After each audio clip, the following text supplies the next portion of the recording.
আল্লাহর কসম করে আল্লাহ বলেন, আমার ইজ্জতের কসম, তুই সুবহানা রব্বিয়াল আলা বলতে দেরি হয় ৩৬০টা জোড়ার বিনিময় আদায় করতে দেরি হয় না। আল্লাহু আকবার বলেন।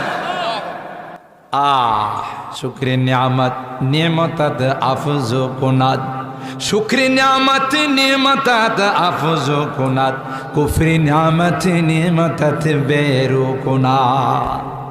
শুকরিয়া আদায় কর, ক্যালসিয়াম আরো বাড়াই দিব। শুকরিয়া আদায় করবে না, ক্যালসিয়াম কমাই দিব, একদিন তুই পঙ্গু হয়ে যাবে। কথা কয় না। লাইন শাকারতুম লাযিদান্নাকুম, শুকরিয়া করবে তো অবশ্যই বাড়াই দিব। ওয়ালাইন কাফারতুম ইন্না আযাবি লাশাদীদ, আল্লাহ ডাক দেয়া কই কুফরি করবে তাইলে কিন্তু কঠিন শাস্তি।